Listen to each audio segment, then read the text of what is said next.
Om Swastiastu, Assalamualaikum warahmatullahi wabarakatuh. Salam sejahtera untuk kita semua, salam budaya, salam harmoni. Sebelumnya, kami mengucapkan terima kasih kepada dosen pengampu kita, Ibu Putu Resti Maslianti, STMSI, yang telah memberikan kesempatan kepada kelompok kami untuk mempresentasikan materi mengenai ekonomi dan bisnis.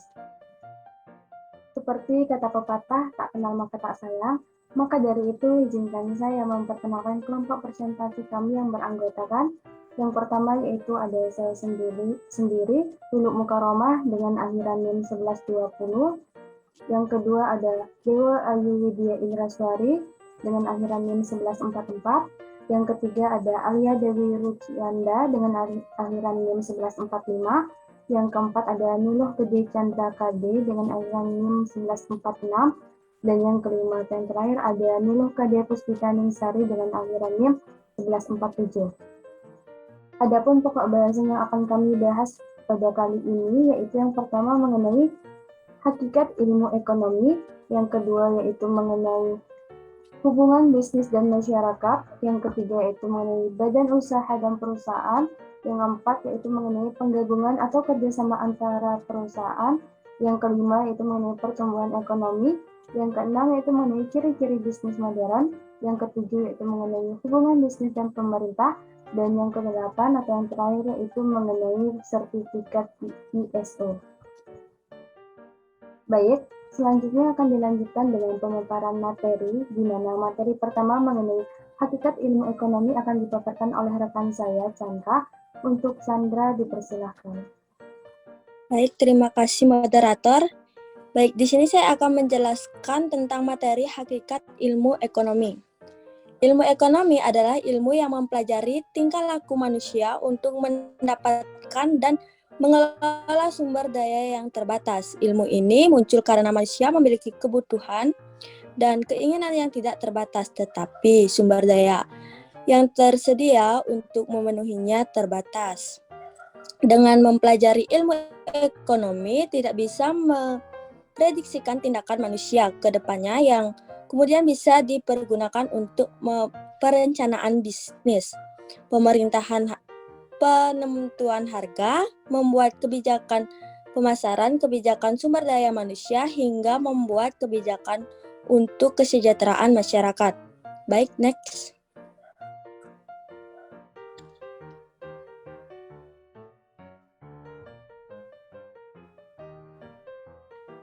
Ada juga manfaat ekonomi. Yang pertama, memberikan masukan untuk pengambilan keputusan terhadap tindakan ekonomi. Yang kedua, membantu dalam memahami pola perilaku ekonomi masyarakat. Yang ketiga, membantu pengambilan keputusan dan prioritas kebutuhan yang ingin dipenuhi. Yang keempat, membantu memberikan pengertian pada potensi dan keterbatasan sebuah kebijakan ekonomi. Yang kelima, meningkatkan kesepakatan manusia pada masalah ekonomi dan global. Baik, next.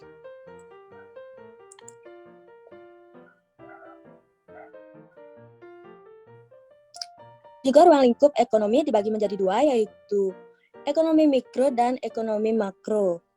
Ekonomi mikro adalah ilmu yang mempelajari bagaimana kecil atau aspek individual dari kegiatan perekonomian. Analisis ekonomi mikro menggunakan analisis konsumen dan produsen dalam pasar. Sedangkan ekonomi makro, ilmu ekonomi makro yang mempelajari keseluruhan perilaku ekonomi yang berkaitan dengan penggunaan faktor produksi yang tersedia secara efisien demi pencapaian kemakmuran masyarakat yang maksimal. Baik, materi selanjutnya akan dijelaskan oleh rekan saya. Untuk rekan saya, dipersilakan.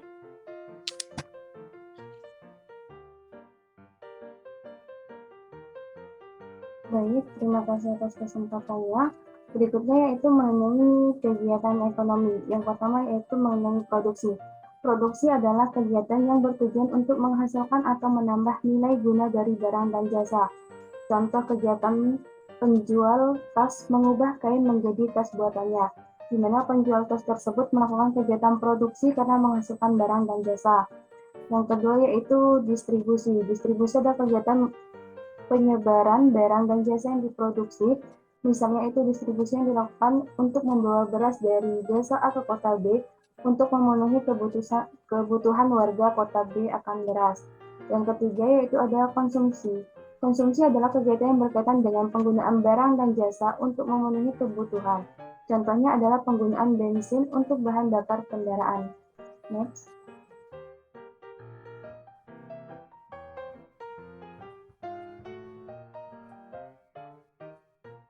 Selanjutnya yaitu mengenai hubungan bisnis dan masyarakat. Hubungan bisnis dalam masyarakat seperti diketahui bahwa manusia primitif memiliki kebutuhan yang sangat terbatas dalam kebutuhan pokok, sandang, pangan, dan papan. Apa yang akan diproduksi oleh produsen ditentukan oleh needs dan want konsumen pada masa kini. Misalnya seseorang merasa lapar, maka ia akan memenuhi kebutuhannya dengan mencari nasi. Ini merupakan kebutuhan, akan tetapi ada orang yang tidak mau sembarangan nasi. Mereka mau nasi dari beras kualitas yang baik. Demikian pula pada barang-barang kebutuhan sehari-hari dan barang mewah. Pada konsumen selalu berusaha berubah selera atau keinginannya. Oleh sebab itu, kaum produsen harus mengadakan riset pemasaran dan tidak boleh lengah terhadap perubahan selera konsumen. Pertanyaan ketiga dijawab terutama oleh bisnis, karena menyangkut aspek teknologi dan dana yang tersedia serta pengelolaannya dalam suatu usaha bisnis. Next.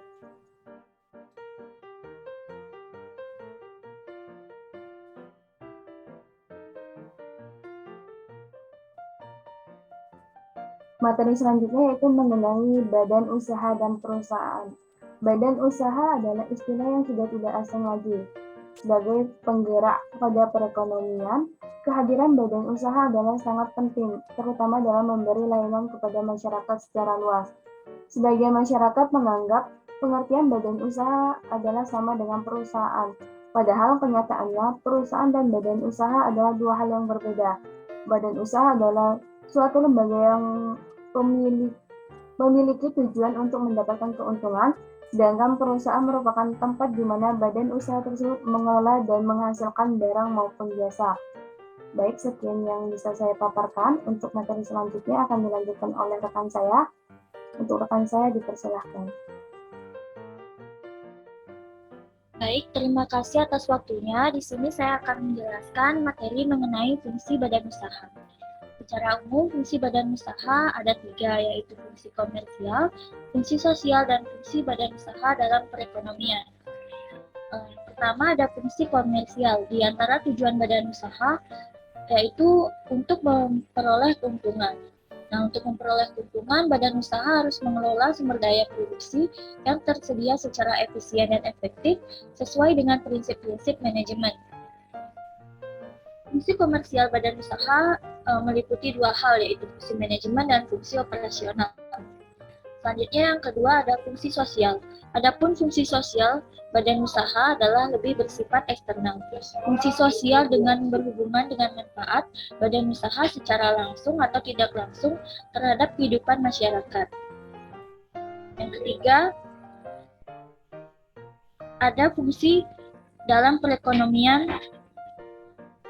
Kemajuan badan usaha dapat membantu meningkatkan pertumbuhan perekonomian nasional. Semakin maju badan usaha, maka kesempatan kerja akan semakin terbuka.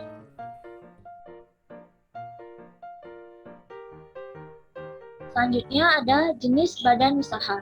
Jenis badan usaha bisa dilihat berdasarkan kegiatannya.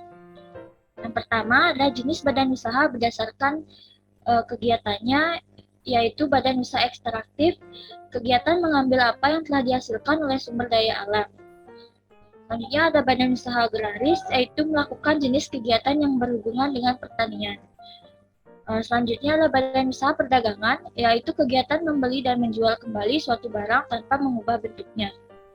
Selanjutnya ada badan usaha industri, yaitu kegiatan mengolah bahan-bahan baku dan bahan penolong menjadi barang setengah jadi atau barang siap pakai. Selanjutnya, badan usaha jasa, yaitu kegiatan yang memberikan pelayanan dan kemudahan dalam rangka memenuhi kebutuhan.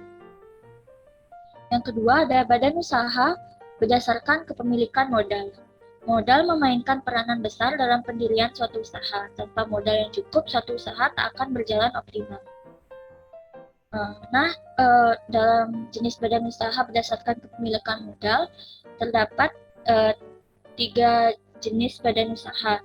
Yang pertama ada badan usaha milik negara atau BUMN, yaitu pemilik modalnya adalah pemerintah atau negara. Yang kedua, badan usaha milik swasta atau BUMS, yaitu modal perusahaan dimiliki oleh pihak swasta. Yang ketiga ada badan usaha milik daerah atau BUMD, yaitu kepemilikan usaha berada di tangan pemerintah daerah. Yang ketiga, jenis badan usaha berdasarkan wilayah negara.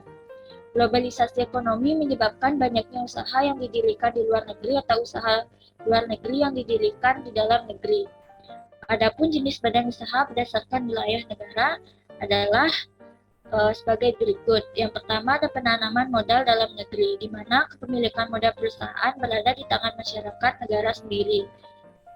Yang kedua ada penanaman modal asing, adalah perusahaan milik asing yang beroperasi di wilayah Indonesia atau dalam negeri. Lalu materi selanjutnya yaitu penggabungan atau kerjasama antara perusahaan. Kerjasama atau penggabungan perusahaan adalah salah satu cara untuk menjaga kelangsungan hidup perusahaan pemiliknya, melakukan kerjasama atau menggabungkan perusahaannya dengan perusahaan lain, baik dalam bentuk kerjasama ataupun menangani suatu kegiatan bisnis, maupun penggabungan dengan meleburkan perusahaannya menjadi perusahaan yang baru, ataupun hanya menggabungkan melalui asosiasi dengan perusahaan yang sejenis.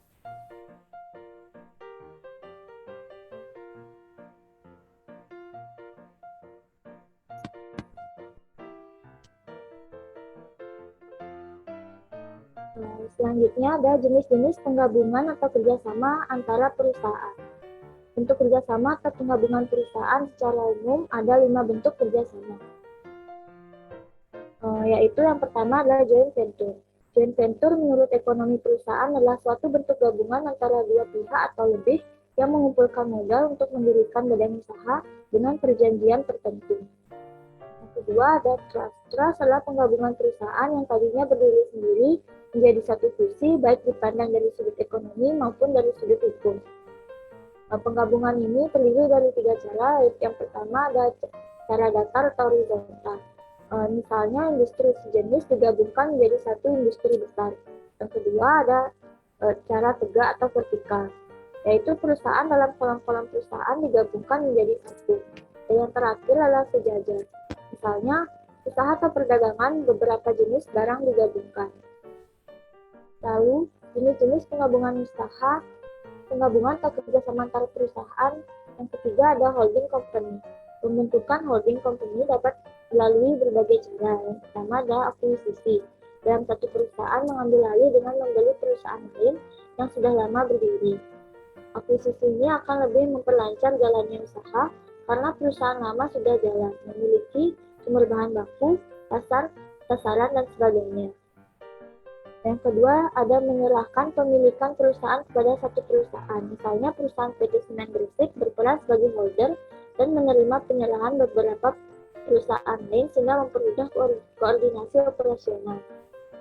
Ketiga, ada melepaskan unit usaha menjadi perusahaan baru yang berdiri sendiri. Lalu, yang terakhir adalah mendirikan perusahaan baru.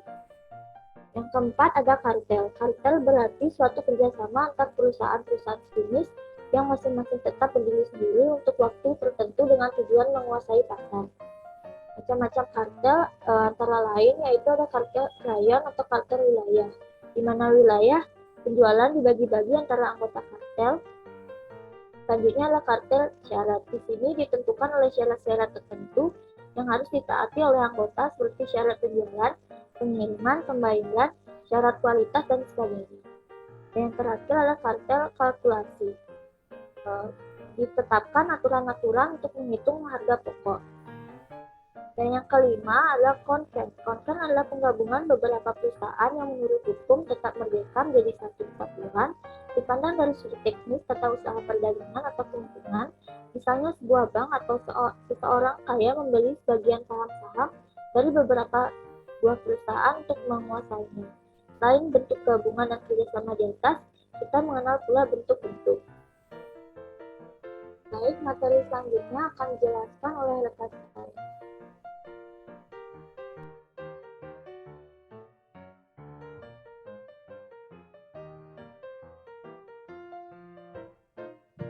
Pertumbuhan ekonomi.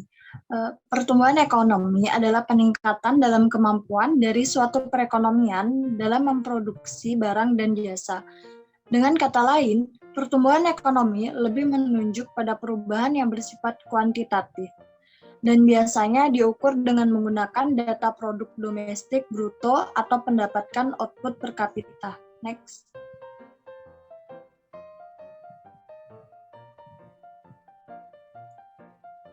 Ciri-ciri pertumbuhan ekonomi. Yang pertama, adanya laju pertumbuhan penduduk dan produk per kapita yang sangat cepat. Yang kedua, perkembangan produktivitas masyarakat. Yang ketiga, pertumbuhan tingkat struktural yang melesat.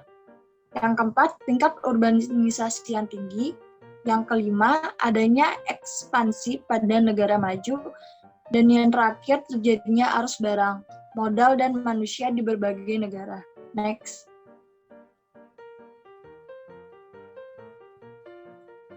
Faktor-faktor yang mempengaruhi pertumbuhan ekonomi. Yang pertama ada sumber daya alam. Yang kedua ada sumber daya manusia. Yang ketiga ada modal. Yang keempat ada tenaga manajerial dan organisasi produksi. Yang kelima ada ilmu pengetahuan dan teknologi. Yang keenam ada faktor politik dan administrasi pemerintah, dan yang terakhir ada aspek sosial budaya. Next.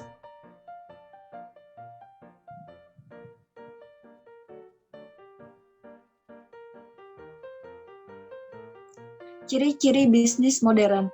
Yang pertama ada spesialisasi, yang kedua saling ketergantungan, dan yang ketiga ada produksi massal. Next.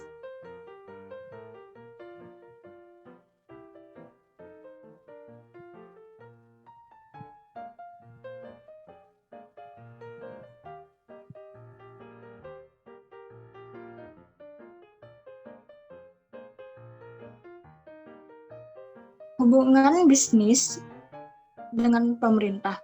Hubungan bisnis dengan pemerintah menjalin hubungan dengan perusahaan untuk membangun hubungan kooperatif dan tujuan yang saling menguntungkan. Kerjasama ini didasari oleh nilai-nilai sosial, bangsa, dan adat istiadat. Bekerja secara bersama-sama sebagai sebuah keluarga mengarahkan kekuatan ini yang kemudian akan menghasilkan keuntungan bagi masyarakat dan perusahaan. Next.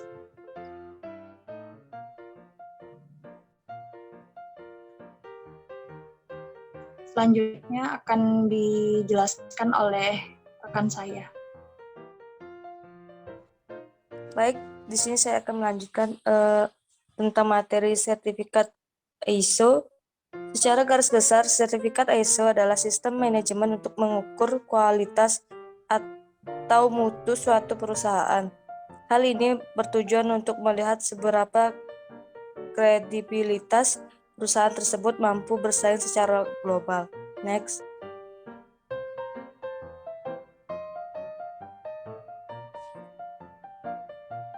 Manfaat sertifikat ISO. Yang pertama, meningkatkan kredibilitas perusahaan. Kedua, jaminan atas kualitas. 3, hemat biaya. 4, kinerja karyawan menjadi optimal. Yang kelima, meningkatkan citra perusahaan. Next.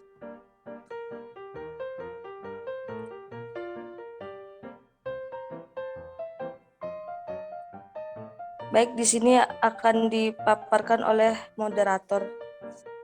Kesimpulan.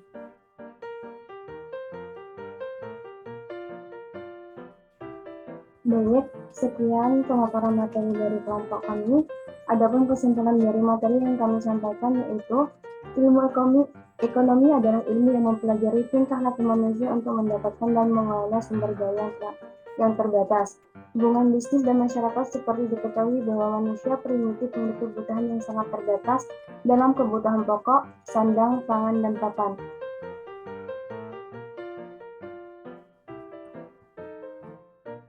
Pemerintah menjalin hubungan dengan perusahaan untuk membangun hubungan kooperatif dan tujuan yang saling menguntungkan. Sertifikat ISO adalah sistem manajemen untuk mengukur kualitas atau mutu suatu perusahaan. Sekian kesimpulan dari materi kami akhiri presentasi dari kelompok kami, menggoreng ikan dicampur bakmi, digoreng terpisah jangan sekaligus. Cukup sekian presentasi kami, semoga mendapat nilai yang bagus. Om Santi Santi Santi Om. Wassalamualaikum warahmatullahi wabarakatuh. Salam sejahtera untuk kita semua. Salam nama budaya, salam harmoni. Terima kasih.